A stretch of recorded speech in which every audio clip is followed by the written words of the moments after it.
This video will be episode 11 of the Black Lion campaign. You see, I had my warband set up for two units. The reason why I was doing that was because those two clan members, they're my most recent wives in the clan, and so they are the lowest level, and they both of them just reached level 32, and their endurance is now at level 7, so I can now level their athletic skill up to 288. Well, is their new maximum, and that's significant because that last endurance skill is a big deal. It makes it so that your every athletic skill that you get past 250 gives you an extra hit point. So ultimately, if you're able to level it up to 330, which is the maximum skill level, you can give yourself an extra 80 health. But even at 288, which is the maximum, at 7 at 7 endurance skill level, that's an extra 38 health, which is a big deal. It's almost 40 health. That's with really good armor, which they are wearing. 2 or 3 hits, and that's a big deal to be able to have that. So I had been separating them out of my normal unit so that I could, when fighting individual warbands, I could keep them and have everybody else retreat. Or even if I kept my whole warband, I would have them go on foot and then have everybody attack. That way they're increasing their athletic skill. But in the situation where we're like this, where we're defending against armies, I've got to have everybody on horseback, no matter what skills they want to level up. Because if they can't kite, they're dead. So their horses become very important.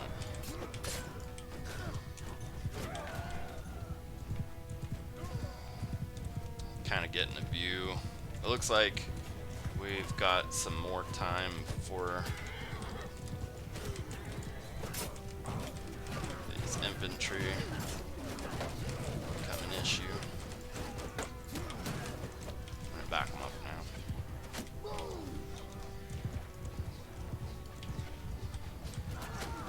I love this new axe that I got, by the way, that I showcased a little bit in the last episode. I didn't get very good opportunity to showcase it. I hope to have more opportunity to showcase it in this episode, but I have been loving it.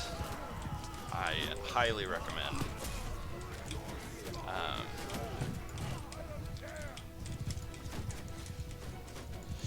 Getting yourself one, trying it out, feels good, especially on foot.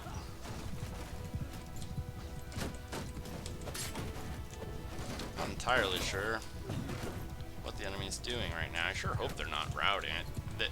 They're just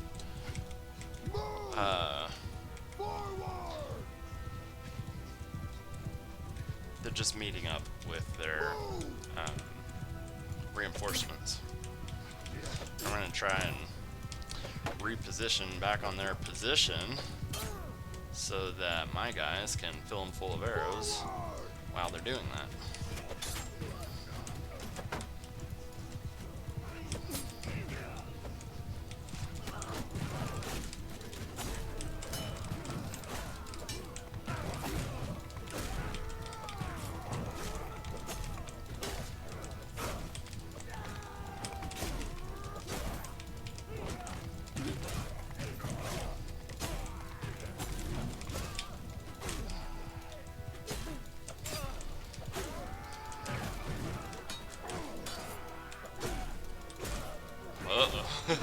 Kind of letting myself get swarmed here. Got a little bit carried away in my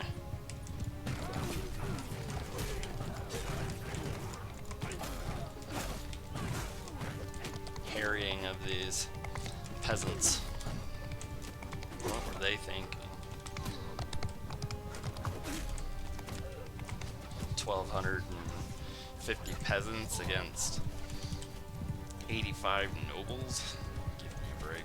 They stand no chance.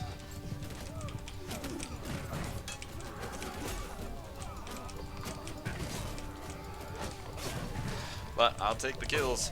And that was something that I've noticed a lot too. Like because I got this new axe and I've been enjoying it so well, I've been using it more, and I sure get a whole lot more kills than I'm used to. Now that I'm overusing it, and I do take more damage too. It's not as though there's not a trade-off, but I'll show you at the end of this battle, if I can remember to, how many kills I get. Usually, when I would prioritize my health and not losing control of the battle by falling, I would get generally about 10% of the enemies in kills. But I have noticed an increase since I've started using this axe so much.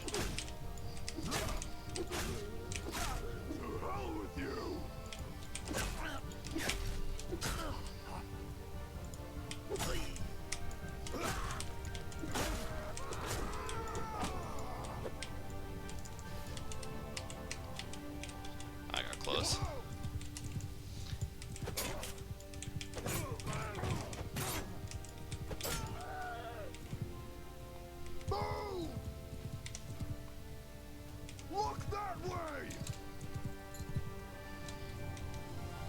So I'm gonna position my archers so that they can, hopefully they still have arrows and they can shoot these guys up so that they don't get away.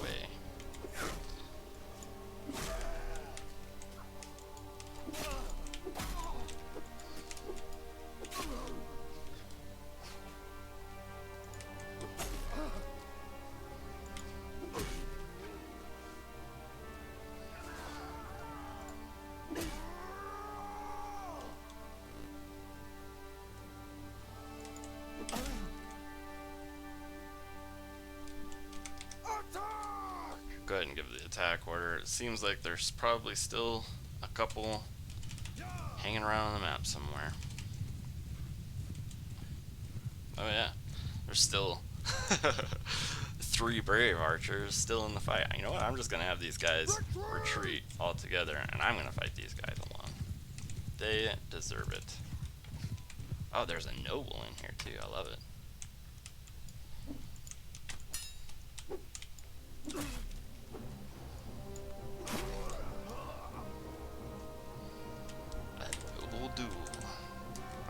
I've never really fought anyone using a Rumfire.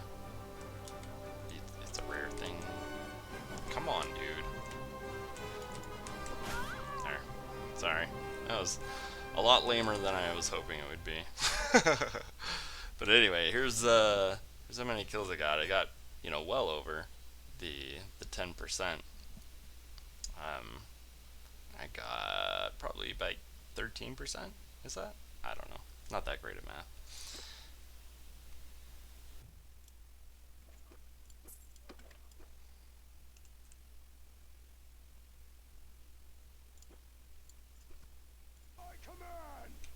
So you can see we got two armies of 1,200 plus back to back here, which is probably about as close as I'm gonna get to a battle of 2,000 or more. Unfortunately, until I give them peace, I think. I mean, it's possible, but it's super rare that a kingdom musters enough soldiers in order to have two armies running at the same time without giving them some peace.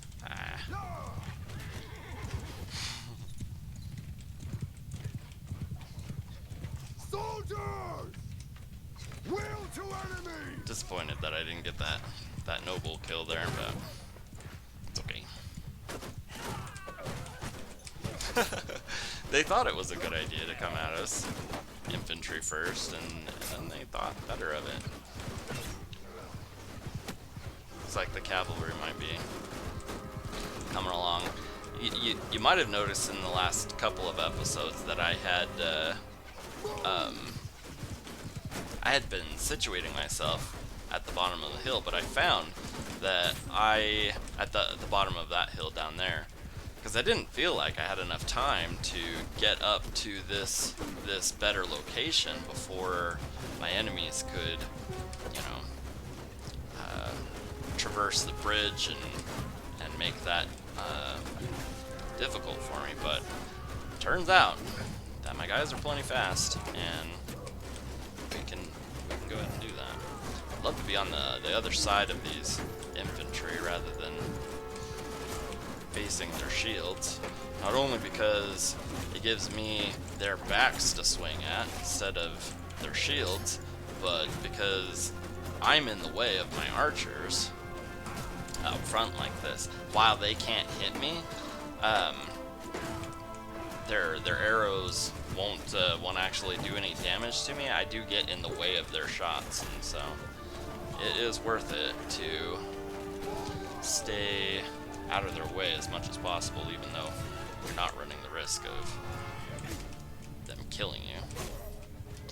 You do run the risk of making them less effective.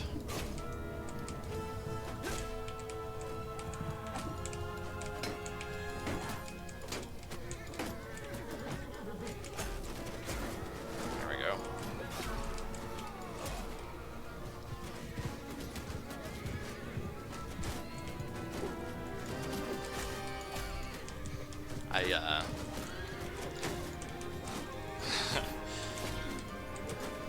Tactical Enlightenment, he does on his channel a lot of strategy, and one of his favorite things to do is to line up infantry in front of cavalry in order to slow down the enemy cavalry, or line up cavalry in front of the enemy, like the route of the enemy cavalry, so as to slow down the charge of the enemy cavalry, because that takes a lot of the sting out of their polearms, and it's a working strategy. It works. I'm not trying to say that it's not, but my more preferred method is to just put a bunch of archers in front of the enemy cavalry, because as they charge with their shields up, they move much slower, and they don't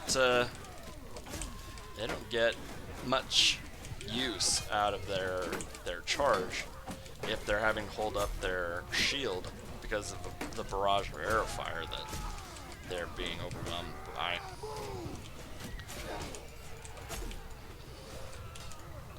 So yeah, that is my preferred method of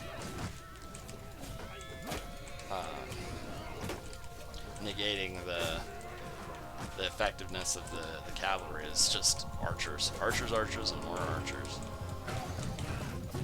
They are the most efficacious of units in the game by a long shot. Which is funny. It always cracks me up when, like, you'll see, and I don't mean to trash these guys. They're just trying to do something different, or try to make their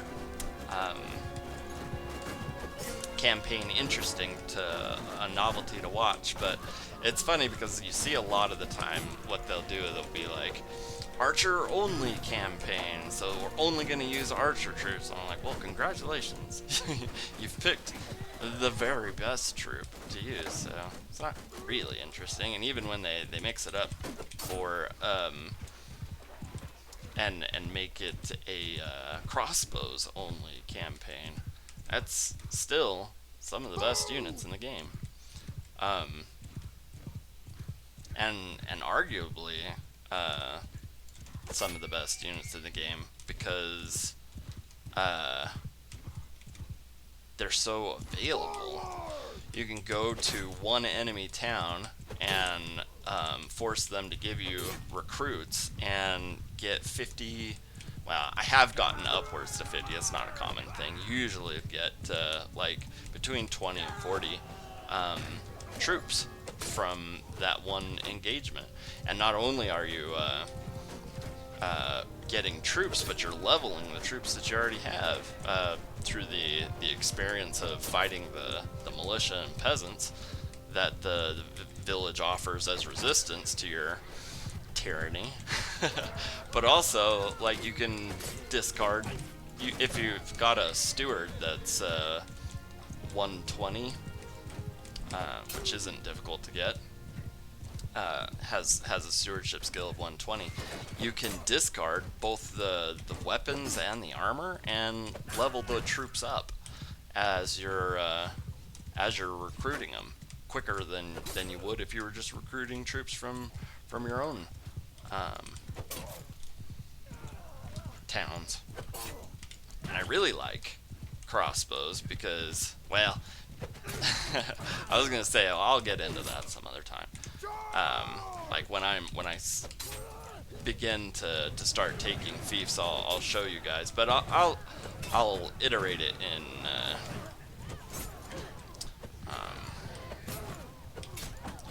I'll give you a vocal example of how I do this now, and then I'll show you how I do it later, and that'll be fine. So I will recruit generally enough Fiend champions in order to fill my warband, my personal warband, and then take and fill my clan members' warbands with sharpshooters, so that I've got the battle set up to where the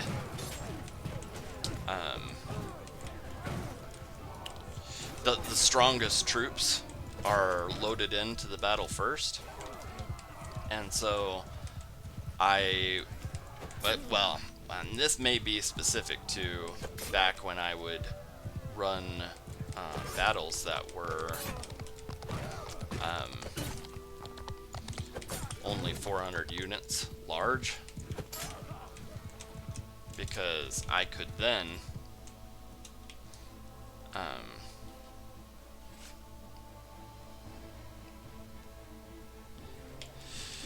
sorry, whew, man.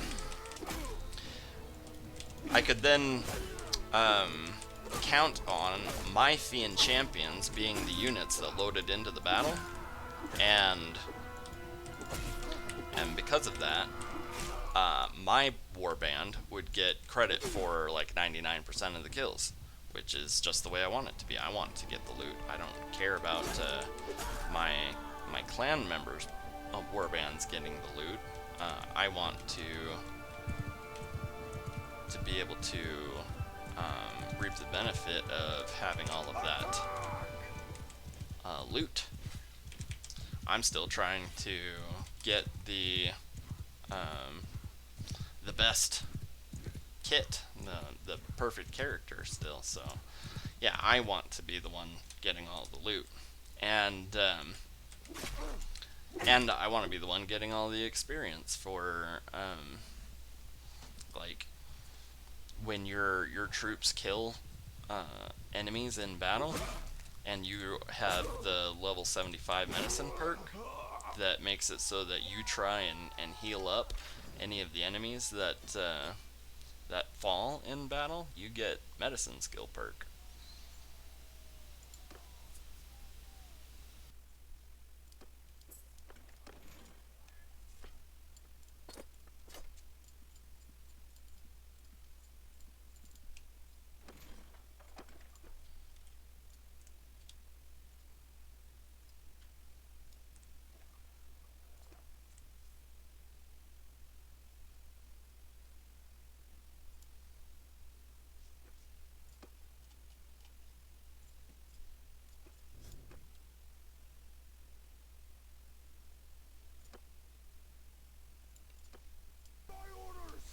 I misspoke at the end of the last battle.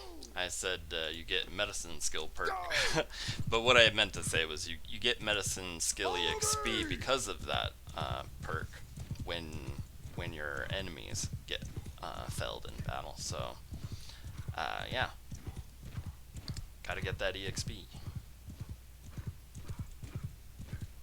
So here we are with our third army that we're fighting here at our trap fief of Pencanic. They just can't get enough of it just now, and I'm loving it. I think this might be the first episode that I've got 3 full-size battles in. I say full-size battle, I mean warband versus army battles. Got one from Blandia, one from the Northern Empire, one from the Western Empire.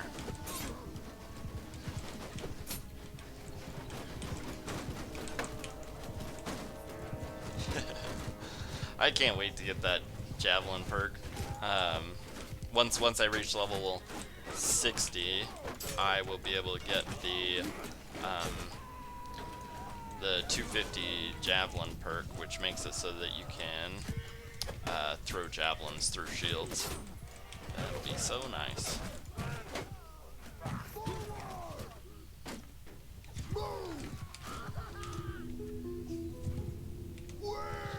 Oops. I'm trying to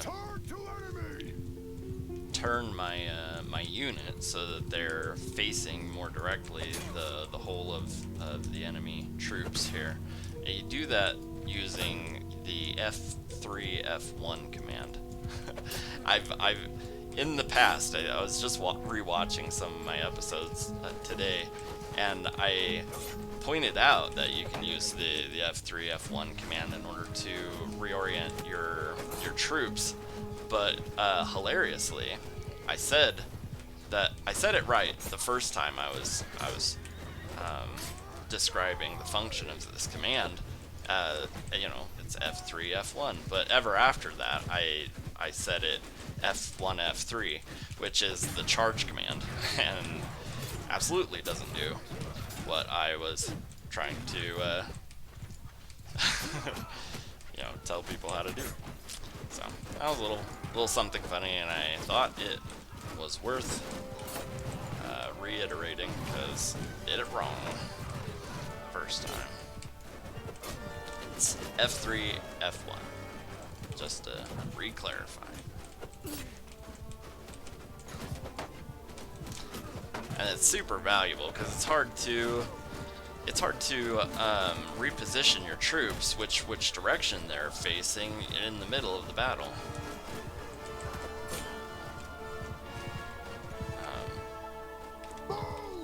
Like your other option is to press F1 and draw a line of what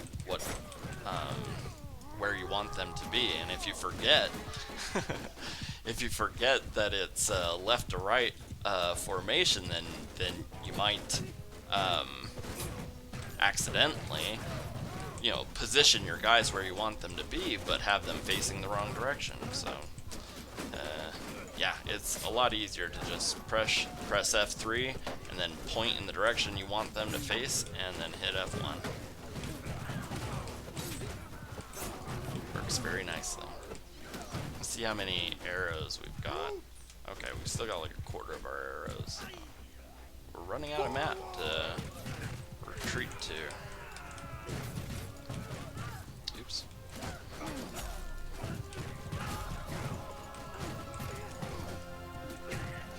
I had an episode or two ago mentioned that I was having a hard time with this damage feed, like, you know, telling me that I've done X amount of damage, because it becomes difficult to see what your I'm actually gonna just run my guys through the enemy infantry and put them in the face of these archers and maybe deal with them a bit. There's plenty of them here.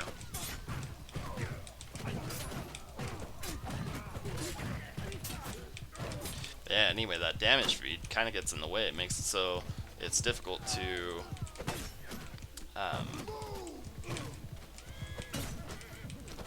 see what you're doing. And I was like, I threatened to turn that damage feed off, but the fact is that it's actually really beneficial. Like I did turn it off and ran around with it that way for a while, but you start to miss the feedback of what you've accomplished or how hard you hit something. It feels good to see. And so yeah, I didn't ultimately decide to even do an episode that way.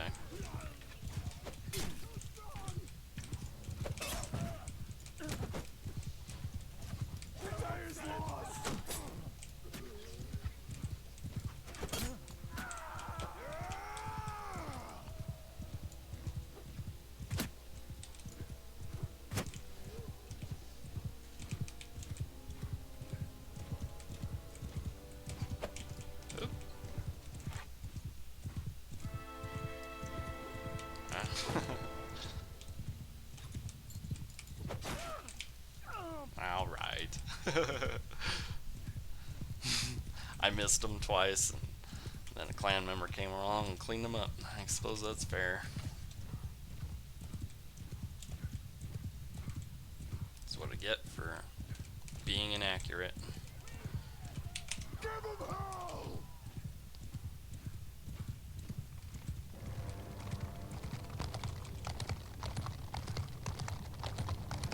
I wanted to showcase my axe more in this episode, but I don't think I actually managed it. Maybe in the next one.